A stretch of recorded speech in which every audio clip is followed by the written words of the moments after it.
Senior bureaucracy में आपका कोई नहीं? जी नहीं है। मीडिया में आपका कोई नहीं? नहीं है। कॉर्पोरेट इंडिया में आपका कोई नहीं? नहीं है। हायर जुडिशरी में कोई नहीं? नहीं है। सीनियर जनरल्स में कोई नहीं? आपको यह सवाल पूछना है कि हिंदुस्तान का जो पूरा स्ट्रक्चर है उसमें हमारे लोग क्यों नहीं है? Power structure. हिंदुस्तान में हम 100 साल पहले आते तो सारा का सारा फर्नीचर ये बढ़ाई लोग बनाते थे। सही बात है। एक मतलब अगर ये बनता तो बढ़ाई बनाता था, वो बना तो बढ़ाई बनाता था, वो बना तो बढ़ाई बनाता था। जी जी। राइट। वो आपकी जगह खा गए, खत्म। आपकी जगह ले ली और चाइना के बढ़ाइयों को पकड़ा दी। जी। मार्केट को पकड़ा दी। मार्केट को नहीं, चाइना में बढ़ाई काम कर रहा है। चाइना में बढ़ई भी काम कर रहा है, लोहार भी काम कर रहा है, सुनार भी काम कर रहा है, कुम्हार भी काम कर रहा है, कसेरा भी काम कर रहा है। उधर की कंपनी उसकी है। ये जो पूरी जापान में इंडस्ट्री है इंजन बनाने वाली, ये पता है कौन चलाता है? ये जापान के जो ओरिजिनल लोहार थे वो चलाते हैं। बट यहाँ हम लोग को आगे बढ़ने ही नहीं दिया जा रहा है।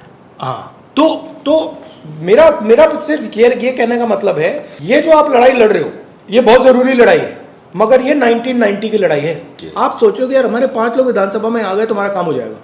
वो 5 लोगों को ऐसे अंबानी खरीदेगा 2 मिनट में। तो हम लोग क्या करें? रास्ता बताइए ना। अब ये जो लड़ाई आप लड़ रहे हो, आप कुरुक्षेत्र उधर चला गया है। तो सर उधर जाने के लिए क्या ये संसाधन नहीं है हमारे पास? नहीं, सबसे पहले उधर जाने का तरीका जाति जनगणना है। जाति जनगणना में मैं क्यों प्रेशर डाल रहा हूं? क्योंकि मैं जानता हूं जिस दिन जाति जनगणना टेबल पे आ गया मामला ही खत्म। उस दिन आपके सब लोगों को पता लग जाएगा यार, ना हम शिक्षा के सिस्टम में हैं, ना हम स्वास्थ्य के सिस्टम में हैं, ना हम कॉर्पोरेट इंडिया में हैं। ही नहीं सर हम। तो मेरा कहना है मैं आपकी पूरी मदद करूंगा कि आपके एमएलए बन जाए, बट जब तक आप वो बड़ा सवाल नहीं पूछोगे तब तक आपका होने वाला कुछ नहीं है। बड़ा सवाल है कि हिंदुस्तान का जो पावर का सिस्टम है उसमें आपको कैसे घुसाया जाए जी।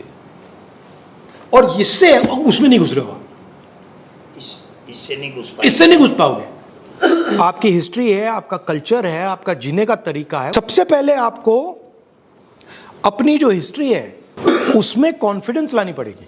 दलित जो है वो सबसे दबा हुआ है, बट अपनी हिस्ट्री में उसकी कॉन्फिडेंस है। उनका इकट्ठा होने का अपने इतिहास को याद रखा, हम भूल गए। आप भूल गए। और पूरा राजनीति, हिंदुस्तान की राजनीति का पूरा गेम यही चल रहा है कि यार ये जो ओबीसी हैं इनको अपना जो इतिहास है ये भूलवा दो।